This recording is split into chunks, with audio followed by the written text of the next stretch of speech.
Hello, and welcome to the second in this webinar series on understanding investments. We'll now be covering what should I consider when choosing investments. My name is Rohan Batra, and I'm a financial wellbeing specialist at Hargreaves Lansdown, and I'll be taking this session. So what will we be covering today? We will discuss choosing your objectives, choosing the right amount of risk to take, how different risk profiles have performed, and the impact of charges. Please note that the information contained in this presentation should in no way be construed as personal financial advice, but I do hope that you find this to be helpful and informative. So just to begin with, choosing your investment objectives. So take a few moments to consider to yourself, what are you investing towards? What are your goals? And when you wish to achieve those goals, what is your how long until you want to be accessing that? Before you invest, it's really important that you already have established some emergency funds. So that's 3 to 6 months of of expenditure. And just to be clear on that, that's not how much you earn, but rather, as I say, how much you expect to be spending and what you need to have that comfortable or lifestyle during that period of time. And then think about how much time you have to manage your own investments, because it's really important that you're realistic with yourself um, about how much time you can dedicate to this, because there are options for everyone. If you've got barely any time at all, or if you want to be really hands-on, and it's fine to be in either camp, but just knowing how much time you're willing to spend on it, and you can move from being quite hands-off to being more and more hands-on the more comfortable you become. The next is to choose the amount of risk that you want to take. So again, thinking about how long until you want to access that money. So thinking about that objective and thinking about that time horizon until you want to access it.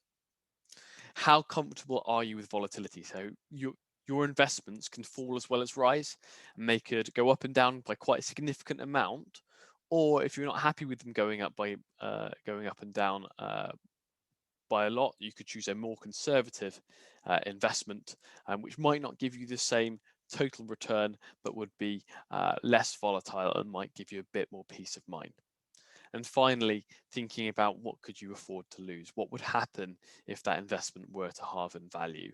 And then thinking about choosing investments that fit with the amount of risk that you're willing to take.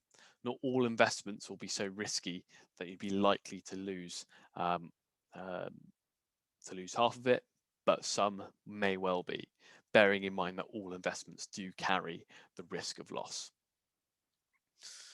So what we've got here is a graph of how the UK stock market performed between 2007 to 2012, so the great financial crisis. This shows you that there's quite a lot of volatility within it. It went up and down quite a lot.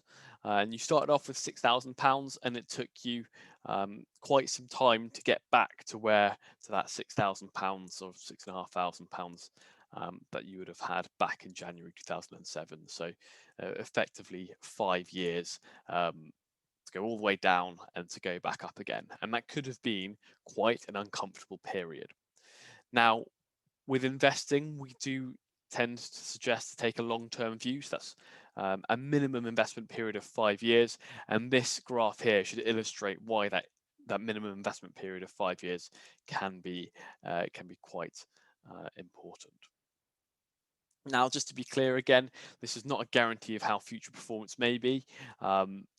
The future will not be a reflection of the past, unfortunately, but it does give you some context for what can happen. And as ever, if you're at all unsure, you should seek advice. Now here we've got £6,000 drip fed into the UK stock market over 16 months, so a fraction of that each month, so £100 a month. And it's that same time period that we looked at on the previous slide. So you can see here in in that grey line that cuts through the sort of green mint coloured line, that would be just if you saved that £100 a month, what you would end up with. So it'd be just over £6,000. And the UK stock market has gone up and down throughout that period, bearing in mind where it hit the bottom, and then it recovered. And when you bought in during that drop, then you were buying in effectively at a cheaper price. So if you just track the market with £100 a month, you would have achieved growth of over 15%. And as I say, you would have got more for your money by investing throughout that period and drip feeding it in. And you would have also be in a better position than you would have been had you put that £6,000 in at the outset and just held and just stayed the course, because as that previous slide showed, that would have taken you to £6,500. But drip feeding that same amount of money in gives you an even greater growth of gets you to that £7,000 figure or thereabouts, and that's because of pound cost averaging. So the next thing to look at is mitigating risk. So there's several ways in which you can reduce risk, but the main way is diversification. So that means spreading your investments into different sectors and assets to reduce risk. And what do I mean by that? So spreading your money into different assets, so not putting it all necessarily in shares, but you could use bonds as well when you lend your money out and getting an interest rate back for that. You could use assets such as property and different sectors. So, for example, not putting it all in tech, but some in other sectors such as healthcare and consumer goods and so forth. Not all sectors will perform well at the same time. You can have collective investments where you have a professional fund manager run that for you, and these are typically known as funds. These can invest into individual sectors such as just healthcare or just tech, or they could be across all sectors. And there's good reasons for both. You might want someone who's got specialist expertise, or you might want more of a generalist. Now, bear in mind that too much diversity would give you very average performance, so that could give you, so that can drag on what you could achieve. But too little diversity could give you too much of a concentration and could really concentrate that risk. So, really important to consider those points when you are choosing investments. So let's show you how different assets have performed.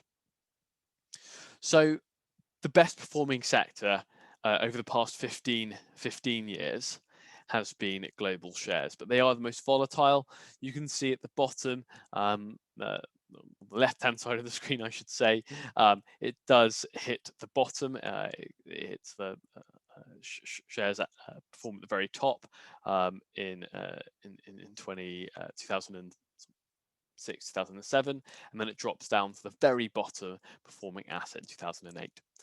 Before more recently at the end of 2020, hitting much more significant highs than any of the other lines on that graph there. Global bonds, so these are bonds from all over the world. These are, say, when you're lending your money out and getting an interest rate back for that. They were much less volatile, but they still provided a return of 50% over the past sort of 15 years to date. Now, these other two lines are 20 to 60% shares and the 40 to 85% shares. What does that mean? Well, these are mixed asset sectors. So this means that the funds within that sector will have between 20 and 60% in shares or 40 to 85% in global shares, respectively. If you don't want to make the day-to-day decisions as to how much, how to invest and so forth, you could allocate your money to a fund in these mixed asset sectors, and they will move the money around to try and mitigate some risk within those risk profiles. So that light blue line takes on more risk than just global bonds, but is not quite the same as putting all of your money into shares, and that's why it ends up somewhere in the middle, for example. So it is really important to consider how different assets have performed, and this does show you over the long term what could happen if you had all of your money in bonds or all of your money in shares, and hopefully gives you a better idea as to the right split or the split that you might want to achieve. The other thing to consider is charges and how that's really going to affect your returns. So here we have sort of 4 different funds, Fund A to D.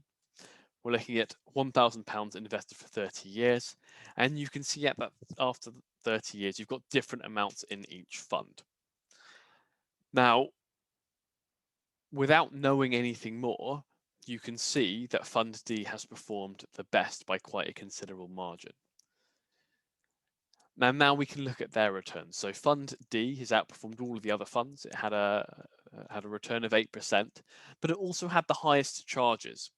All things being equal, paying the lowest in charges is best. If you look at funds A and B, they both have the same charges, and Fund B performed better. So Fund B is clearly the better fund of the two. But in this case, Fund D had a higher charge, but its return was significantly higher as well. So you'd have been better off having paid more money to get that better return. So it's definitely the case that charges matter. All things being equal, pay as little as you can, but things aren't equal, unfortunately. If you can get a better return by spending more money, then that may well be worth doing so. So as we come to the end of this webinar, 3 key things for you to consider. Think about your investment objective. What are you aiming towards? How long until you want to achieve it? Do you understand the risks that you are taking? And are you getting value for money with the investments that you choose? At HL, we offer a whole host of different sort of investment accounts, and everything that we've covered today and in any of these webinars will apply equally to all of them. You've got access to pensions, stocks and shares ISAs, lifetime ISAs, and fund and share accounts, all within one portal. And you can open up these accounts for yourself as well as for your loved ones as well.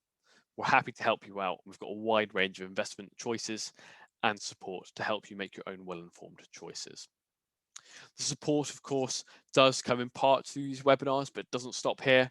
We have sections on our website dedicated to helping you learn more about investing. You can monitor your investments via the app. You can contact us via the details on your screens now as well. Thank you for listening in today. Please do take a few moments to read through these important investment notes. And I hope to see you the next webinar.